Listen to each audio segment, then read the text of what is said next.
رسول الله اللهم صل على سيدنا محمد سبح لكلك نوره ورحمته للعالمين ظهوره اللهم صل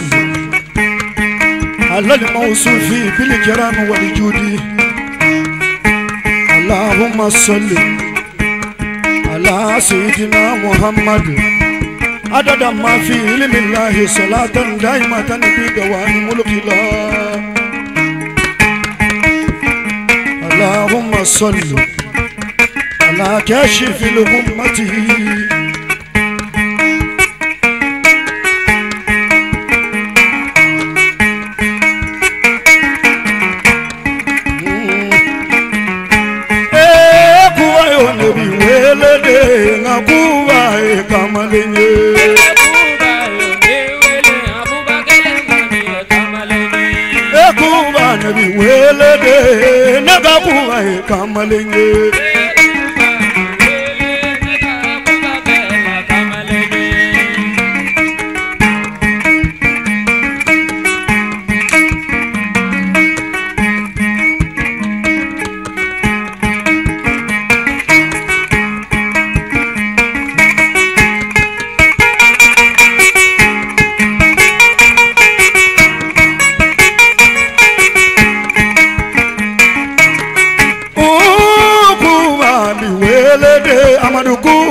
fote mogoba kuba to Allah isa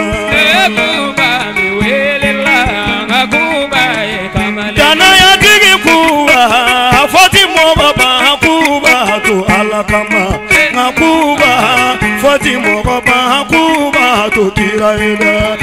kuba fote mogoba nangama yo to Allah ida niye mogoba no Allah ne ka kuba we Allah ko na kuba ne bi bariga dangana ni ne kuba i kamale kuba mi welela kuba kamale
jigita jirabo kuba yo ne bi fuinyana kuba jigita siri fide umba kuba yo ne bo finyana dana ya tiyo inisu kuba yo ye kandigiye horong andigiyo inisu kuba yo ye kandigiye ladiri moga kuba inisu nega kuba yo ye kandigiye kuba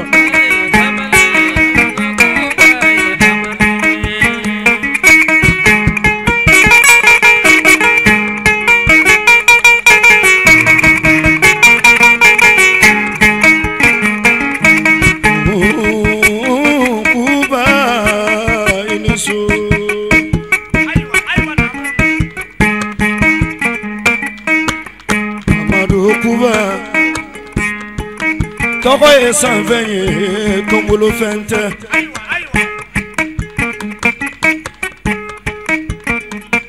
makana ini makenye kasoro na utakelenye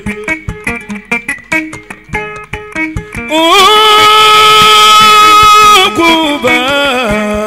amadu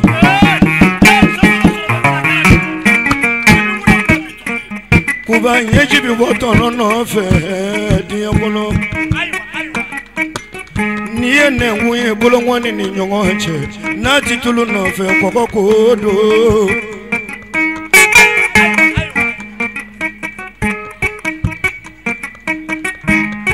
Fatuma tache nebi wele awache kamalenye kuba wele la mado kuba kamalenye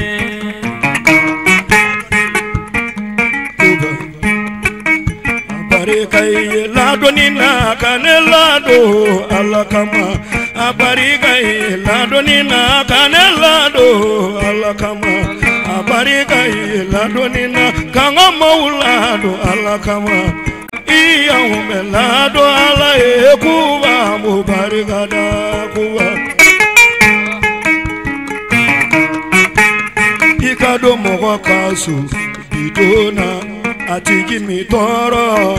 afuru muso mi toro awolode mi toro dukono barala mi toro ngokuba yo otedube ye ngakuba ye kamalenye kuba mi wele la madokuba ye kamalenye niye dogili dala kanu iga sara koni mangutuye iye abilahi ladu alaye kasedu ladu ye kasuma ladu alaye kanenu ladu iga tora mase demisani umanga kuba ibarega iga debu mase auma ngakuba me barega kuba yo ye doma ye kuba hiliwe wele deli kagele faralima kuwa o deli nyuma ngagele faralima kuwa deli kagele faralima kuwa alakanu deli kagele faralima kuwa kira kama kanu kagele faralima kuwa inisu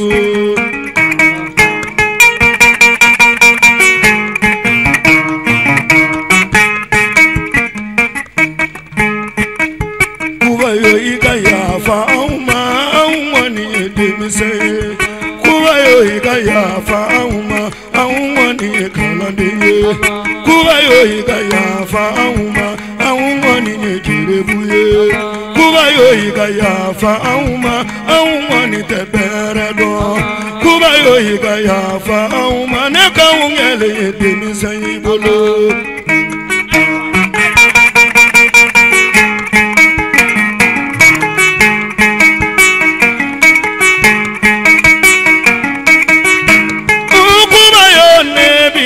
to yini na demi se umbokiye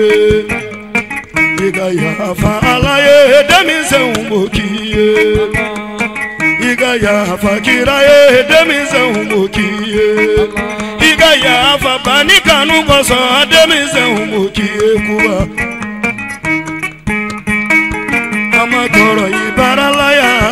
kuwa miwele delika gele farali madamela nunda to file ibolo delika gele farali ma sebu nunda to file ibolo delika gele farali ma kalande bononda to file ibolo delika gele farali ma ekuwa miwele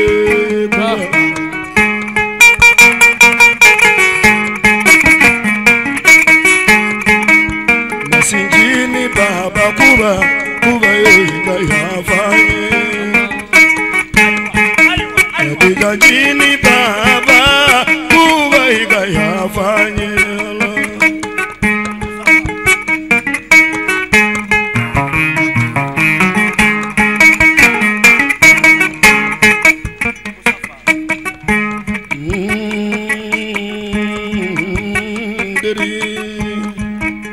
Musafa inisu kuwa ye kamalenye mama fa inisu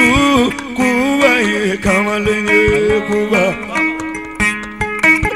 baba fa ne kame kuba ma kuwa ye kamalenye tuna mimbi nabo keufe kuba ye walea tuna nyuma mimbi nabo ke kaufe ikoka to ikele mbolo moko beto kediye na ngani nyandi gilu kelengele kuba dantila de segunu bi barikada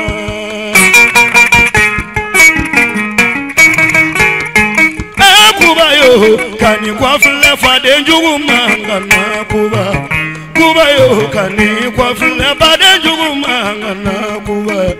kuba yo kani kwa fle jenyo njugu mangana kuba yo kani kwa fle teri njugu la imiche